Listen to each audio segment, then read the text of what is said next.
वसल्लम को अल्लाह की तरफ से पहले ही बता दिया गया, तो उन्होंने अली रज़ी अल्लाह तआला अन्हु को इस औरत को रोकने के लिए भेजा। हजरत अली रज़ी अल्लाह तआला अन्हु ने उस औरत को रोक लिया और उसे कहा लेटर। उस औरत ने कहा लेटर, मेरे पास कोई लेटर नहीं है। तो हजरत अली रज़ी अल्लाह तआला अन्हु ने कहा कि ये रसूलुल्लाह सल्लल्लाहु अलैहि वसल्लम ने कहा है, तो अब ये हो नहीं सकता कि तुम्हारे पास लेटर ना हो। लेटर। हजरत उमर रज़ी अल्लाह तआला अन्हु ने कहा कि मैं इसका सर काट के उधर फेंक देता, लेकिन उस सहाबी ने कहा कि मैंने सिर्फ अपने बच्चों को बचाने के लिए ऐसा किया जो मक्का में रहते। तो रसूलुल्लाह सल्लल्लाहु अलैहि वसल्लम ने इस सहाबी को माफ कर दिया।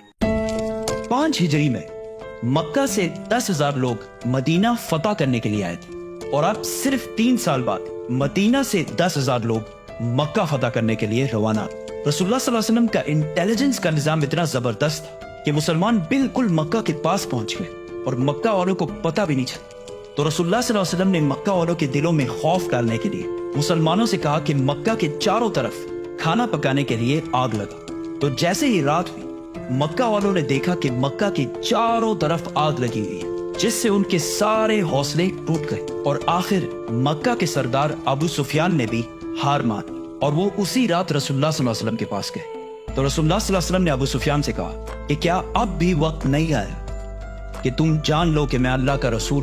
तो अबू सुफियान ने कहा कि मेरे दिल में अभी भी शक है, लेकिन उन्होंने इस्लाम कबूल कर दिया। तो रसूलुल्लाह सल्लल्लाहु अलैहि वसल्लम ने ऑर्डर दिया कि कल अबू सुफियान को एक ऊंची जगह पर खड़ा किया जाए ताकि वो मुसलमानों को फुल पावर के साथ मक्का फतह करते हुए देख सके। इस सब से 8 साल पहले रसूलुल्लाह सल्लल्लाहु अलैहि वसल्लम जिस मक्का को सिर्फ एक और मुसलमान के साथ छोड़ कर गए, अब 10,000 मुसलमानों के साथ उसी मक्का में वापस दाखिल हो रहे थे। खालिद बिन वलीद रज़ी अल्लाह तआला अन्हु साउथ और जुबैर बिन अवाम रज़ी अल्लाह तआला अन्हु लेफ्ट साइड से मक्का में दाखिल हुए, और रसूलुल्लाह सल्लल्लाहु अलैहि वसल्लम ने इनको क्लियर ऑर्डर्स दे दिए कि किसी को भी बेवजह कत्ल नहीं करना।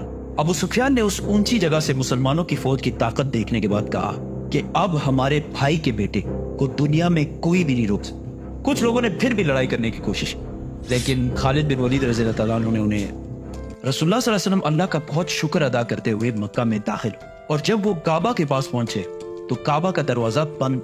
तो उन्होंने अली रज़ी अल्लाह तआला अन्हु को उस्मान बिन तलहा के पास भेजा, क्योंकि काबा की चाबी बहुत सदियों से उस्मान बिन तलहा के खानदान के पास थी। हजरत अली रज़ी अल्लाह तआला अन्हु ने उनसे जब चाबी का पूछा तो उन्होंने इनकार कर दिया, तो हजरत अली ने उनसे जबरदस्ती चाबी छीन ली।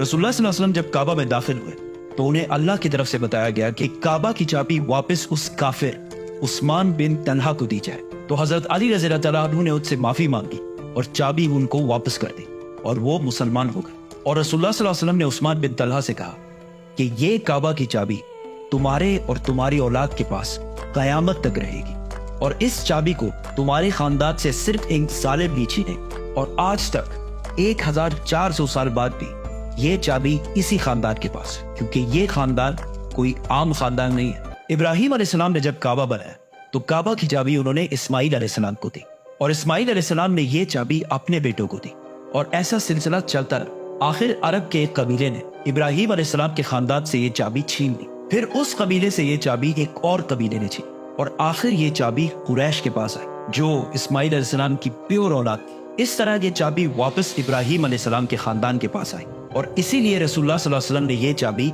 इसी खानदान के पास रहने दी, ताकि क़यामत तक काबा की ख्याल रखने की जिम्मेदारी इब्राहिम अलैहिस्सलाम के खानदान के पास ही रहे, और आज तक ये चाबी इसी खानदान के पास है। रसूलुल्लाह सल्लल्लाहु अलैहि वसल्लम ने काबा के अंदर मौजूद 360 बुतों को तोड़ दिया और मक्का को एक होली सिटी डिक्लेयर किया कि मक्का में कोई भी लड़ाई नहीं करेगा। लेकिन बहुत साल बाद एक मुसलमान हुज्जाज बिन यूसुफ ने इसी मक्का पर तोपों के साथ हमला किया। ये स्टोरी भी फिर करेंगे, तो सब्सक्राइब। मदीना के अंसार इस खौफ में थे कि मक्का फतह होने के बाद रसूलुल्लाह सल्लल्लाहु अलैहि वसल्लम उनको छोड़कर अपनी नेटिव सिटी मक्का को अपना कैपिटल बनाए।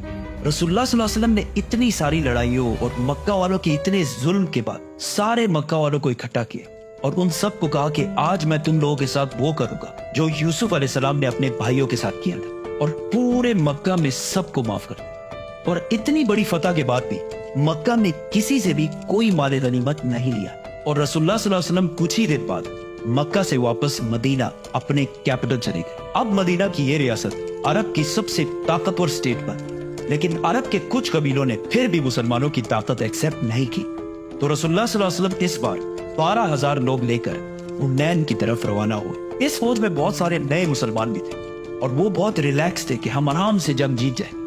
لیکن یہ جنگ مسلمانوں کے لیے سب سے خطرناک جنگوں میں سے ایک ہے.